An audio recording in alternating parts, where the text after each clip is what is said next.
Hi friends, Mahanadi அடுத்த வாரத்துக்கான episode என்னென்னு பார்க்கலாம். விஜயும் காவேரியும் கார்லேருந்து இறங்கி பந்தாவா மினுக்கு காமிக்கிட்டு அப்படியே சூப்பராக உள்ளுக்க போகிறாங்க. பசுபதியை பார்த்து ஒரு ஏளனமாக பார்த்துட்டு ஹாய் வணக்கம் அப்படின்னு சொல்லிட்டு போகிறாங்க. உள்ளுக்க போன கையோட கால் மேலே கால் போட்டு உட்காராங்க. காவேரி, நீ எதுக்கும் தைரியமாக பயப்படாமல் உட்காரு அப்படிங்கிறாங்க. நான் எங்கே பயப்பட போகிறேன் அப்படிங்கிறாங்க. ஆனாலும் ஒன்று நான் கேட்குறேன், நீ கொஞ்சம் திடுக்கா ஒரு திமிராத்தே இருக்க, ஏதாவது பிளான் வச்சுருந்தா என்கிட்ட சொல்லிடுமா அப்படிங்கிறாங்க.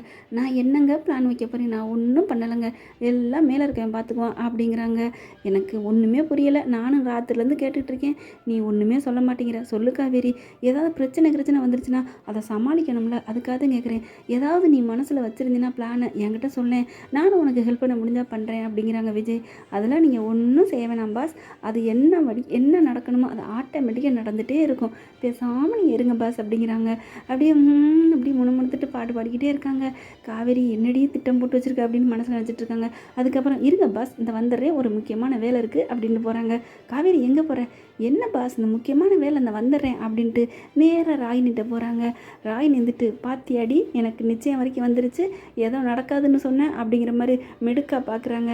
என்ன ராகினி, நீ என்ன பார்க்குற, நீ என்ன நினைக்கிறேன்னு எனக்கு தெரியும், நான் நல்லா கெஸ் பண்ணிட்டேன் அப்படிங்கிறாங்க. என்ன உனக்கு தெரியும் அப்படிங்கிறாங்க. என்னென்னு சொல்லட்டுமா அப்படிங்கிறாங்க. ஒன்றும் சொல்ல வேணாம், பேசாமல் இரு அப்படிங்கிறாங்க. அப்படியே அதுக்கப்புறம் எந்திரிக்கிறாங்க. எந்திரிச்ச கையோட ராகினி, இரு ராகினி அப்படின்ட்டு டக்குன்னு காவேரி என்ன பண்ணுறாங்க, கை கொடுக்குறாங்க. அப்படியே ராகினியை கை கொடுத்த கையோட கட்டி பிடிக்கிறாங்க, இருக்க தோல் மேலே தோல் சாஞ்ச கையோட. அதுக்கப்புறம் ராகினிகிட்ட சொல்கிறாங்க, என்னம்மா நினச்சிட்டு இருக்க, கனவு கண்டுட்ருக்கியா, கல்யாணம் நல்லபடியாக நடக்கும், நிச்சயம் நல்லபடியாக நடக்கும்னு அப்படின்னு சொல்லலை. ஏய் என்னடி நான் சொல்கிற அப்படிங்கல. இங்கே பாரு, இந்த நிச்சயதார்த்தம் இன்னொரு 10 நிமிஷத்தில் நிற்க போகுது, அது உனக்கு தெரியுமா அப்படின்னு சொல்லணும். அப்படி சீறிக்கிட்டு திரும்புகிறாங்க. இங்கே பாரு, என்ன நினைக்கிற, என்ன சொல்கிற அப்படிங்கிற. இரு இரு இரு, ஏன் இப்படி எதுவும் நீ வாயை திறக்கக்கூடாது, இப்போ நம்ம சந்தோஷமாக சிரிச்சுக்கிட்டு ஃப்ரெண்டு இல்லையா, அதனால் நீ எல்லாத்தையும் சிரிச்சுக்கிட்டே இருக்கிற, நீ வாயே திறக்கக்கூடாது, நான் சொல்கிறத மட்டும் கேட்டுக்கிட்டே இருக்கிற, ஓகேவா அப்படின்னு காவேரி சொல்ல ஆரம்பிக்கிறாங்க. கண்டிப்பாக நீ பாரேன், இது நிச்சயம் நடந்துன்னு நினைக்கிறியா? நடக்கவே நடக்காது ராகினி. ஏன்னா நீ உன் அப்பனும் நீயும் கொஞ்சம் நல்லது பண்ணலாமா, அதனால் அந்த நல்லதுக்கெல்லாம் பலன் சீக்கிரம் கிடைக்கும்ல, அதனால் இந்த கல்யாணம், இந்த நிச்சயத்தான் இன்னும் கொஞ்சம் நேரத்தில் நிற்க போகுது அப்படிங்கல. மறுபடியும் ஏய் அப்படின்னு, இங்கே பாரு, இப்போ தானே சொன்னேன் பேசாத, நான் பேசுகிறேன்னு சொல்லிட்டு, நான் மறுபடியும் சொல்கிறேன், உன் காது மட்டும்தான் திறந்துருக்கணும், வாய் மூடியே இருக்கணும், சிரித்த வாக்கில் இருக்கணும், நான் சொல்கிறத நீ கேட்டுகிட்டே இருக்கணும். என்னோடய தாலிப்பிச்சுக்கு இருக்கிற ஃபங்க்ஷனுக்கு வந்துட்டு எப்படி சொன்ன கட்டி பிடிச்சிட்டு, அதே மாதிரி இப்போ இது என்னோட டன், நான் பேசுகிறத நீ காது தான் திறந்து கேட்கணுமே ஒழிஞ்சு திருப்பி எதிர்த்து பேசக்கூடாது டீச்சர்லாம் அப்படிங்கிறாங்க. அதுக்கப்புறம் அவங்க வர்றாங்க, அஜய் தங்கச்சி வர்றாங்க. அண்ணி, என்ன நீ ரொம்ப நேரம் கட்டி பிடிச்சிட்டு இருக்கீங்க? ஒன்றும் இல்லைம்மா, நிச்சயத்துக்கு அப்புறம் கல்யாணத்துக்கு எப்படி நீ இருக்கணும், கல்யாணத்துக்கு அப்புறம் என்னென்னு நடந்துக்கணும்னு நான் அட்வைஸ் பண்ணிகிட்ருக்கேன். ஓ அப்படியா, நல்லா பண்ணுங்க அப்படிங்கிறாங்க. அதுக்கப்புறம் அவங்கவுங்க சிரிச்சுட்டு போகிறாங்க. பார்த்தியா, எல்லாரும் சந்தோஷமாக போகிறாங்க. இப்படி தான் நீ என்கிட்ட வந்து அங்கே ஃபங்க்ஷனில் என்னோடய வரவேற்புலாலே வந்து கட்டி பிடிச்சிட்டு என்னை வெறுப்பேற்று பார்த்திலடி, எத்தனை நாளைக்கு தாண்டி எதிரிங்க அப்படி கெட்டவங்களாம் அப்படி சிரிச்சிட்டு இருக்க முடியும், சந்தோஷமாக இருக்க முடியும், நல்லவங்களுக்கும் கொஞ்சம் காலம் வரும்ல, அதனால் இப்போ எனக்கு வந்துட்டுருக்கு, உனக்கு உனக்கு அழிவு காலம் இன்னும் 10 நிமிஷத்தில் வந்துட்டுருக்குங்கல்ல, ஏய் அப்படின்னு மறுபடியும் ஐயோ, உனக்கு எத்தனை வாட்டி சொல்கிறது, நீ வாயை திறக்காத, நான் மட்டும்தான், இந்த காவேரி மட்டும்தான் இப்போ வாயை திறப்பாலாம், இன்னும் ஒரு 2 நிமிஷம் நீ பேசாமல் கேட்டுகிட்டே இருப்பியா அப்படின்னு சொல்லிட்டு, இங்கே பாரு அப்படின்னு. என்ன எப்படி நிற்க போகுதுன்னு சொல்கிறியா? நான் சொல்கிறேன் கேட்டுக்க, நான் வாயை திறக்க மாட்டேன், ஒரு கம்பெடுத்து அடிக்க மாட்டேன், தட்டி விட மாட்டேன், எதுவுமே பண்ண மாட்டேன், ஆனால் இன்னும் ஒரு 10 நிமிஷத்தில் இந்த நிச்சயதார்த்தம் தன்னால் நிற்க போகுது பாரேன் அப்படிங்கிறாங்க.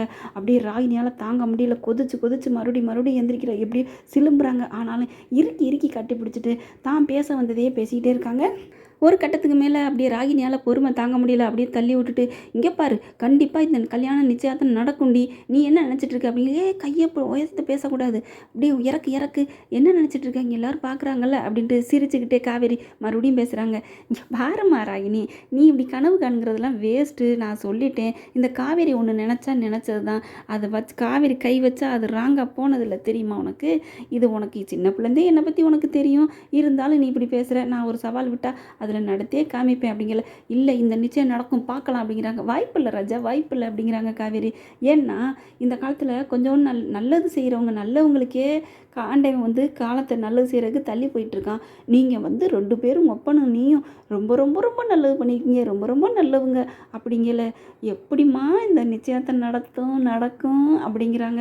அதுக்கப்புறம் ஓகே பேபி வரட்டா அப்படின்ட்டு போய் அங்கே போகிறாங்க. ஆனால் விஜய் என்ன இவ பேசுகிறாளா இல்லை கொஞ்சிறாளா இல்லை திட்டுறாளான்னு புரியலையே அப்படின்னு விஜயோட கண்ணு பூரா அப்படியே நம்ம காவேரி மேலே தான் இருக்குது. விஜய்கிட்ட போய் உட்காராங்க. என்ன பாஸ் பயந்துட்டீங்களா அப்படிங்கிறாங்க. சேச்சா நான் எதுக்கு பயப்படுறேன் அப்படிங்கிறாரு. எதுக்கு அப்படிங்கிறது.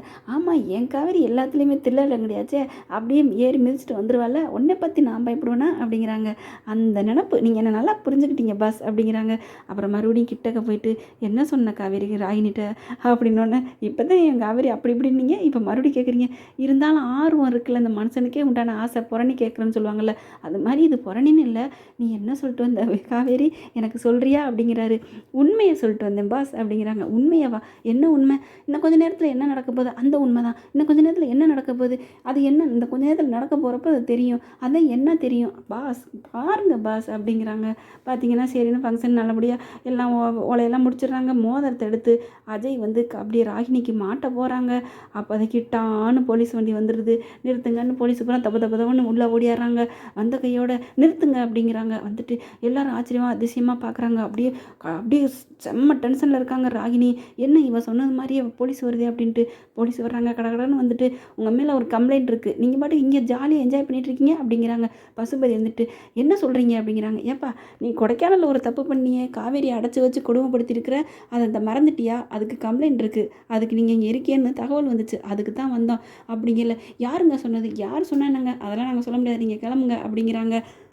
உடனே ராய் நின்றுட்டு அப்பா அப்படின்னு சொல்லி இவதாப்பா எல்லாமே பண்ணியிருக்கா அப்படின்னு காவேரி பார்த்து பேசுகிறாங்க. ஐயோ எனக்கு எதுவுமே தெரியாதே, நான் ஒன்றுமே பண்ணலை, நான் சும்மா தான் இருக்கேன். இப்போ தானே நீ வந்து சொல்லிட்டு போன எல்லாம் பண்ணிட்டேன்னு, முழுசாக சொல்கிறத கேளு ராகினி, நீ எதுவுமே கேட்க விட மாட்டேங்கிற. நான் ஒன்றுமே பண்ணல, எனக்கு எதுவுமே தெரியாது அப்படின்னு நான் சொல்லுவேன்னு நினச்சேன் ராகினி. அதெல்லாம் இல்லவே இல்லை, எல்லாம் அடியேன் தான் பண்ணினது பூரா நான் தான். நான் ஒன்றும் தப்பு பண்ணலையே, தலைமுறைவாய் ஒளிஞ்சிருக்கான், நீங்கள் வந்து உங்களுக்கு தெரியாதா, இங்கே வந்து பாருங்கன்னு நான் குழு கொடுத்தேன். போலீஸு சட்டம் தன் கடமையை செய்ய வந்திருக்கு. ஏப்பா இப்படி அவங்கள கைது பண்ண விடாமல் தடுக்கிறீங்க? தப்பு ராகினி, தப்பு. கடமையை செய்கிறது நீ தடுத்தினா உனக்கு அது ஒரு குற்றமாயிரும். அதனால வாயை பொத்திக்கிட்டு அப்படியே உங்கள் அப்பாவை அனுப்பி வச்சின்னா நல்லது, இல்லைன்னா நீயும் பின்னாடியே போகணும் அப்படிங்கிறாங்க. அப்படி காவேரி அப்படியே அதிர்ச்சி ஆகிறாங்க. பசுபதி வந்துட்டு உன்னை நான் சும்மா விட மாட்டேன் அப்படின்னு அவங்க விஜய் பசுபதி சொல்கிறதுக்கு முன்னாடியே காவேரி வந்துட்டு உன்னை சும்மா விட மாட்டேன், இதை தானே சொல்ல போகிற அப்படிங்கிறாங்க. அப்படியே விஜய் ரசித்து பார்த்துட்டே இருக்காரு காவேரி பேசுகிறதெல்லாம். போலீஸ் வந்து அரெஸ்ட் பண்ண போகிறாங்க. அதுக்கப்புறம் அன்பர்ஸ் வந்துட்டு விஜய் என்னப்பா இது அப்படின்னு. என்ன பண்ணால் இப்போ தானே போலீஸ் சொன்னாங்க, இல்லை உன் பொண்டாட்டியை வந்து அடக்கவே மாட்டியா, எப்படி இப்படிலாம் பண்ணியிருக்கிறா அப்படிங்கல. என்ன சித்தப்பு அவங்க என்ன சொன்னாங்க? கொடைக்கானலில் என் பொண்டாட்டியை கடத்தியிருக்காங்க, அதுக்காக தான் அரெஸ்ட் பண்ணுறோம்னு இப்போ தானே சொன்னாங்க, உங்களுக்கு தெரியலையா அப்படின்னு. தாத்தா என்னடா சொல்கிற அப்படிங்கிறாங்க. அப்படியே அதிர்ச்சி ஆயிடுறாங்க. ஐயோ உண்மையை சொல்லணுமேன்ட்டு. ஆமாம் தாத்தா அப்படின்னு நடந்ததை பூரா சொல்கிறாங்க. இவன் இந்தளவுக்கு பண்ணியிருக்கானா, இதை ஏன்டா நீ முன்னாடி சொல்லலை? விடுங்க தாத்தா அப்படின்னு தான் நான் விட்டுட்டேன், உங்கள் மனசு கஷ்டப்படும்னு விஜய் சொல்கிறாங்க. அதுக்கப்புறம் கெஞ்சுறாங்க. டே இந்த நிச்சயம் முடிஞ்சதுக்கப்புறம் அவரை அரெஸ்ட் பண்ண சொல்கிறா, உன் பொண்டாட்டிகிட்ட சொல்கிறா அப்படின்னு கெஞ்சுறாங்க. அப்புறம் பசுபதி எப்படி என்னப்பா இப்படி ஆகிட்டே இருக்குது அப்படின்னு பசுபதி என்ன பண்ணுறாங்க, ராகினியை பார்த்து உன் நிச்சயத்தை 2 வாட்டி நிற்கிதேம்மா, உன் கல்யாணம் மறுபடியும் தடையாகுதேம்மா அப்படிங்கல. அதுக்கு என்ன பண்ணுறது பசுபதி, நல்லது பண்ணியிருக்கணும், நல்லது பண்ணால் நல்லது நடக்கும், நீ அடுத்தவங்க குடியை கெடுத்தினா உன் குடி எப்படி நல்லாயிருக்கும் அப்படின்னு காவேரி சொல்கிறாங்க. அதுக்கப்புறம் இந்த நிச்சயத்தை உனக்கு கண்டிப்பாக நடக்குமா, நீ கவலைப்படாமல் இருமா அப்படிங்கிறாங்க. விஜய்கிட்ட போய் கெஞ்சுறாங்க. உடனே ராகினி வந்துட்டு அப்பா விடுங்கப்பா, காவேரிட்ட அடுத்து கெஞ்ச போகிறாங்க, அவள்கிட்டலாம் கெஞ்சாதீங்க அப்படிங்கல தான். நீ கெஞ்சினாலும் நான் ஒன்றும் பண்ண முடியாது, இது வந்து அவங்க கடமையை செய்ய வந்திருக்காங்கன்னு காவேரி சொல்கிறாங்க. விஜய்கிட்ட கேட்குறாங்க. விஜய் சொல்லிடுறாங்க. விஜய் உடனே என்ன சொல்கிறாங்க தெரியுமா, என் பொண்டாட்டியை கடத்திட்டு போயிருந்தது நீ, அங்கே அவன் வந்து தனியாக இருக்கல, நீ கடத்தப்பல, இந்த வீட்டு மருமகளை நீ தூக்கிட்டு போயிருக்க அப்படிங்கல. அவள் கம்ப்ளைண்ட் கொடுத்தது சரிதான், நான் தான் உனக்கு கம்ப்ளைண்ட் கொடுத்துருக்கேன் சரியா, அவள் என்ன சொல்கிறது, நான் சொல்கிறேன். இந்த முடிவில் காவேரிட்ட எனக்கு போய் விஜய் சொல்லிடுறாங்க. நீ என்ன நினச்சாலும் சரி காவேரி, நான் வந்து உன்னை வாபஸ் பண்ணணும்னு சொல்ல மாட்டேன், என்ன வேணாலும் முடிவெடுன்னு சொல்ல மாட்டேன், உன்னோட முடிவு, ஏன்னா பாதிக்கப்பட்டதெல்லாம் நீ என்ன முடிவு எடுக்கிறியோ அது எனக்கு சம்மதம் அப்படிங்கிறாங்க. காவேரி சொல்லிடுறாங்க. நான் இதில் எனக்கு ஒன்றுமே சொல்கிறதுக்கு இல்லைங்க. அப்படி இவங்க இவ திருந்தி மன்னிப்பு கேட்குறாங்க, இப்போ வந்து மன்னிச்சிருங்கன்னு உங்ககிட்ட கேட்குறாங்க, தெரியாமல் தப்பு பண்ணிட்டேன்னு கேட்குறாங்க. இப்போ தானே அந்த மன்னிப்பு கேட்குறாங்க. கேட்குறாங்க. ஒரு 10 நிமிஷத்துக்கு முன்னாடி நான் சொல்லல கூட, "காவேரி என்னை எதுவும் பண்ணிறாத, என்னை வாழ விடு" அப்படின்னு வாழ்க்கை மேலே அக்கறை இருந்தா ராகினி என்கிட்ட பேசியிருப்பாளே. ஆனால் இப்போ கூட அப்படி தான் காரியம் நடக்கணுங்கிறக்காக தான் நம்மக்கிட்ட வந்து இறங்கி வந்து பேசுகிறாங்க. நாளைக்கு காரியம் நடந்துருச்சுன்னு வைங்களேன், மறுபடியும் தலைமையில் ஏறிக்கிட்டு மிளகா அரைக்க பார்ப்பாங்க. எனக்கு தெரியாது அப்படிங்கிறாங்க. அதுக்கப்புறமா விஜய் சொல்கிறாங்க, "நீ என்ன முடிவு எடுத்தாலும் எனக்கு ஓகே காவேரிங்கிறாங்க. அரெஸ்ட் பண்ணுறது பண்ணிக்கங்க சார், நான் ஒன்றுமே பண்ண மாட்டேன்" அப்படின்றாங்க. பசுபதி வந்துட்டு, "ஏய் ஒன்று பாரு" அப்படிங்கிறாங்க. போயா அப்படின்னு என் பொண்டாட்டி என் கண்ணு முன்னாடியே பேசுகிற அப்படின்னு விஜய் பயங்கரமாக பேசுகிறாங்க. அந்த நிச்சயத்தமே பயங்கர கலவரமாக ஆயிடுது. விஜய் காவேரி என்ன பண்ணுறாங்க, தன்னோட எடுத்த முடிவில் உறுதியாகவே நிற்கிறாங்க. நான் இதை ஒன்றுமே பண்ண முடியாது அப்படின்னுட்டு. ஓகே ஃப்ரெண்ட்ஸ், பார்க்கலாம் என்னென்ன நடக்க போகுதுன்னு. உங்கள் பொண்ணான கையால் ஒரு லைக்கை போட்டு சப்ஸ்கிரைப் பண்ணிடுங்க. Thank you friends. இப்படி தான் போகலாம். பிடிச்சிருந்தா லைக் பண்ணுங்கள். தேங்க்யூ.